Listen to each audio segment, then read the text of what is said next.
Nobody was arguing with Dale Meacham's assessment of the Cord property by the time the Sangamon County Board of Review issued its ruling in February of 2018. But they had been arguing with Dale Meacham for 14 months before that, and Dale Meacham had been explaining, with the patience of a man who reassesses a lot of rural parcels and has heard a lot of objections to the outcomes, that the new assessed value reflected current market conditions, and that sentiment about how long a family had farmed a piece of ground was not a factor the assessment code recognized. He was right about that.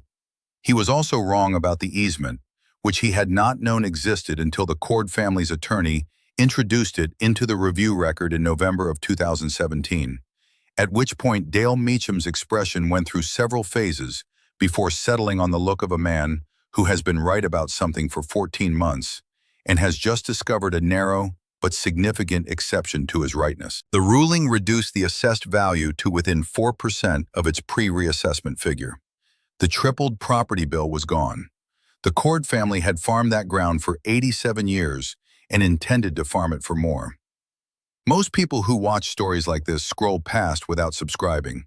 But if you've ever been underestimated, told the system doesn't work that way, that nothing can be done, that you should just accept what's on the paper, stay with us. Hit subscribe. This one is for you.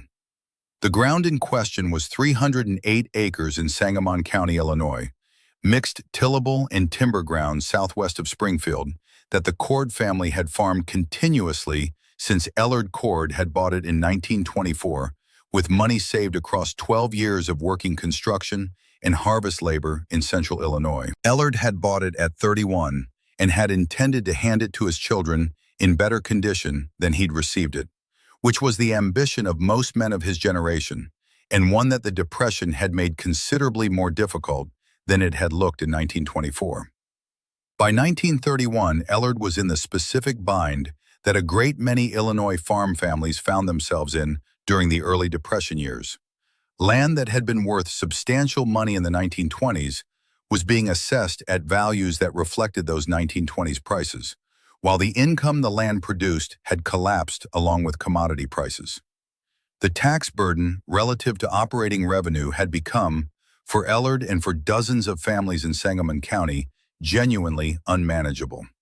Several of his neighbors had lost ground that year to tax delinquency. Not to banks, not to market conditions, but to property tax bills they could no longer service. Ellard Cord was a careful man in the specific way that men who have worked 12 years for something become careful. He did not take risks with what he had built, and he read everything that came across his desk. And he had, through the local Farm Bureau, become aware in the spring of 1931 of an Illinois agricultural easement provision that had been enacted as part of a broader property tax relief package the legislature had passed in response to farm lobby pressure. The provision allowed a landowner to record an agricultural use easement on tillable and pasture ground that restricted the land's assessed value to its agricultural productivity value rather than its speculative market value, in exchange for a covenant that the land would remain in agricultural use for a minimum period of 25 years. 25 years was nothing to Ellard Cord. He intended to farm the ground for the rest of his life and leave it to his children. He drove to the Sangamon County Recorder's Office in Springfield in the summer of 1931 and paid the recording fee, $1.20, and filed the easement on 264 acres of the 308, excluding the timber ground on the western edge and the lot where the house and outbuildings sat. He drove home and went back to farming. The 25-year covenant expired in 1956.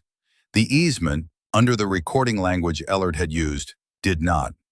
An agricultural use easement recorded in fee against a parcel runs with the land unless explicitly released by the current owner through a separate recorded instrument. No member of the Cord family had ever filed a release. The easement had been in the Sangamon County Recorder's records for 87 years, through Ellard's death in 1962, and his son Harold's tenure, and Harold's death in 1989, and the current owner, Philip Cord's 30 years of running the operation. And nobody had thought about it because nobody had needed to think about it. Nobody had needed to think about it until Dale Meacham's reassessment. Dale worked for the Sangamon County Assessor's Office and had been in that office for 11 years and was competent at his job in the ways that county assessors are competent. He knew the assessment code. He tracked comparable sales.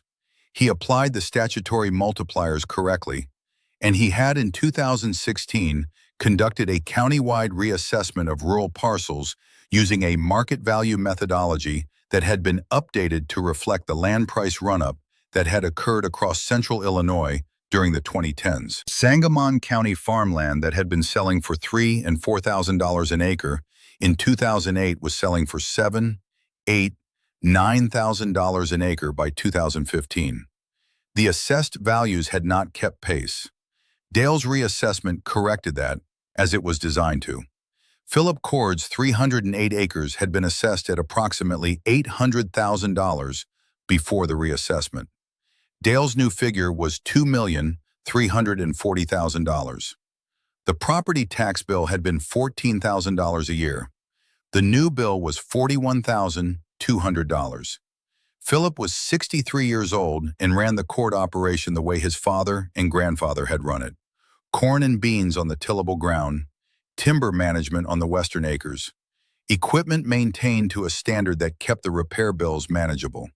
He had no debt on the land. He had a decent year most years and a hard year some years, and his operating margins did not have $41,000 of slack in them. He filed an objection with the Board of Review inside of 30 days and hired a property tax attorney in Springfield named Carolyn Vess, who specialized in agricultural assessment disputes and had handled perhaps 60 of them in Sangamon County over 15 years. Carolyn Vess was a thorough attorney. Before she filed anything, she pulled the full title history on the Cord parcel, going back to the original deed. She was looking for anything useful. She found the 1931 easement on the fourth document in the chain. She called Philip the same afternoon she found it. She said, "Did you know your grandfather filed an agricultural use easement in 1931?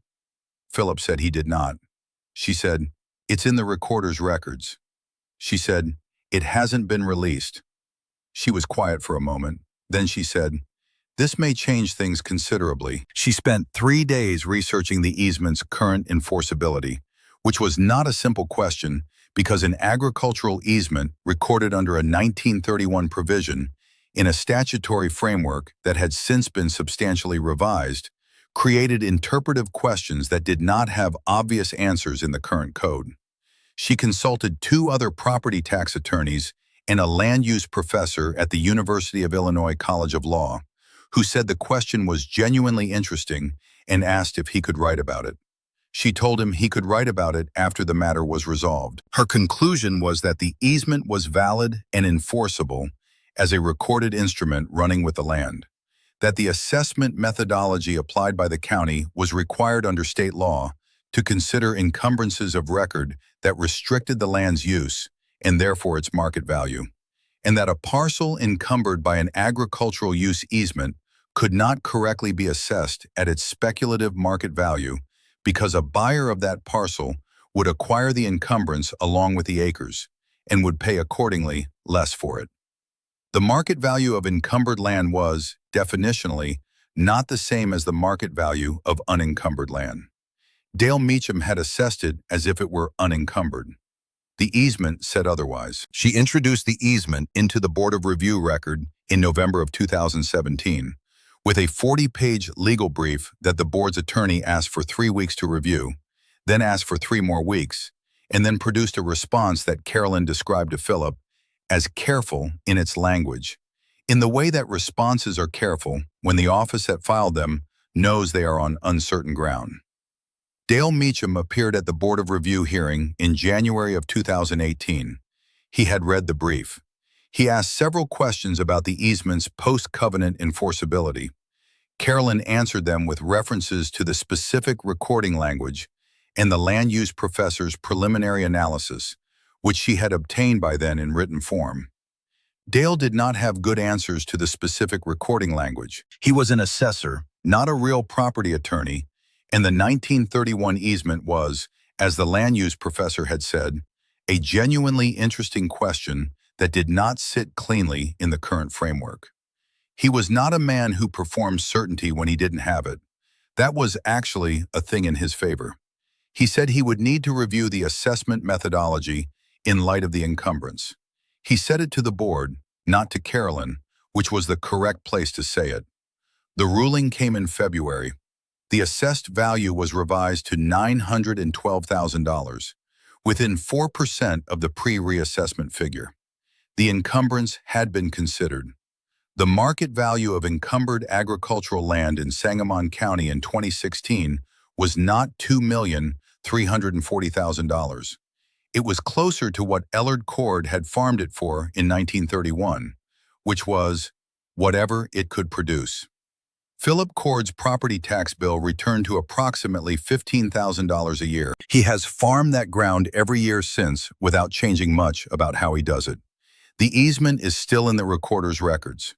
It has not been released, and Philip does not intend to release it because the covenant requirement that the land remain in agricultural use describes exactly what he intends to do with it anyway. Ellard Cord had paid $1.20 to file that easement in the summer of 1931 because he could not afford to lose his ground to a tax bill and because the Farm Bureau had told him there was a provision available, and he was not the kind of man who left available protection unfiled. He had not understood all the legal implications. He had understood the core. The land was agricultural land. It should be taxed as agricultural land, and there was a piece of paper that said so if anyone asked. Nobody asked for 86 years. Then Dale Meacham asked, in the way that a reassessment asks, not with words but with a number. Philip Cord looked at the number. He hired an attorney. The attorney pulled the title chain and found, on the fourth document, what Ellard had filed in the summer of 1931, $1.20, 86 years on a shelf in the recorder's office. Dale Meacham had been right about the assessment code for 14 months. He had not been right about everything. The easement had been waiting in the records the whole time, patient and unambiguous, for the day the number on the bill made someone go looking. Ellard Cord had made sure there was something to find. That was, in the end, the only plan required.